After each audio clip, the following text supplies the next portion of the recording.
Hello friends, today we are going to learn the poem Sonnet 29 written by William Shakespeare. This poem has been prescribed for second year PA students, third sem. Let us have a look at the life of William Shakespeare. William Shakespeare born in 1554 and died in 1616.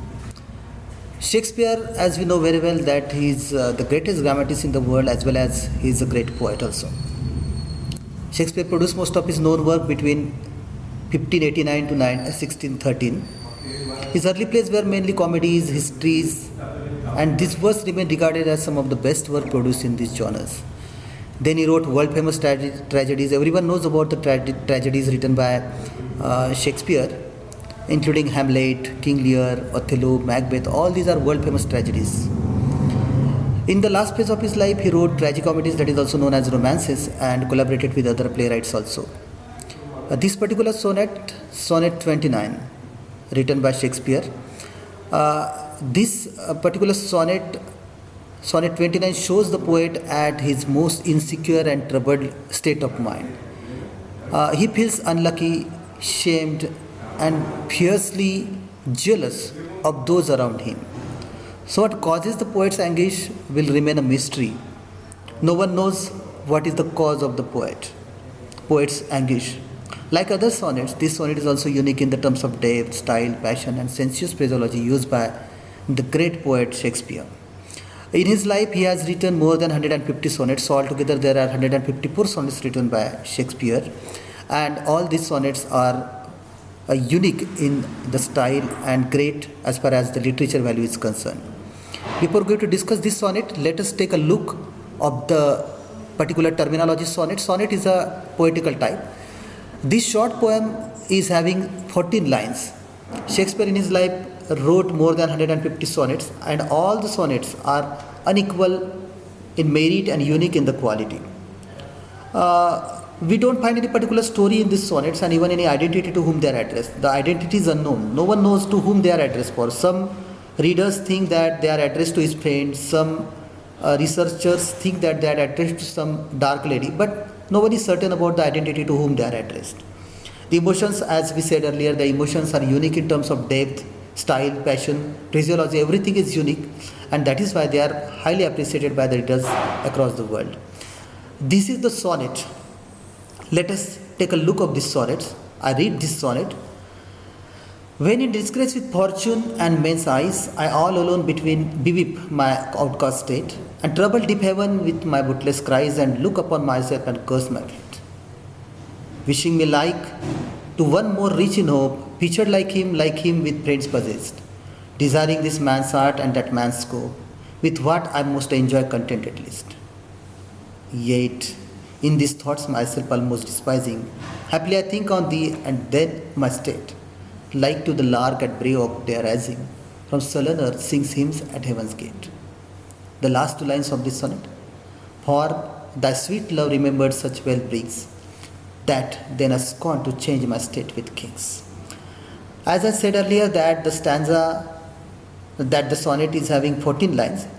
So Shakespeare made a sort of modification in sonnet, and he divided that poem into 4 parts. He made 3 stanzas. Each stanza carries 4 lines. So the 4-line stanza is known as quatrains. So there are 3 quatrains, and last 2 lines they are known as couplet. So this is the pattern of Shakespearean sonnet, that is first quatrain, then second quatrain, then third quatrain, and then couplet. Let us look at the theme of the poem. The first line itself is very important. It shows the tone of the poet. See the first line, when in disgrace with fortunes and men's eyes. So disgrace is the important word in this line. He is in disgrace. He is not happy. He is disgraced with fortune and men's eyes, and I alone beweep my outcast state. So outcast state is a sort of case state where the person is a sort of excommunicated from the society. He is not in the society. He is outcast. So his state of mind is in such a way that he is outcast. And trouble deep heaven. This is again a very nice, very beautiful imagery used by the poet himself. He says deep heaven. Heaven stands for God.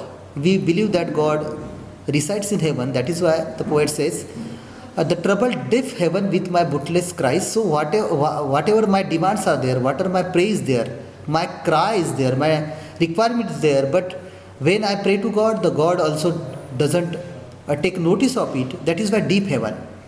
And the last line, and look upon myself and curse my fate. So my fate is cursed. So I am not blessed by God. So it is a sort of complaining tone of the poem. And that complaining tone is continued in the next quarter also. Let us take a look of the next quarter.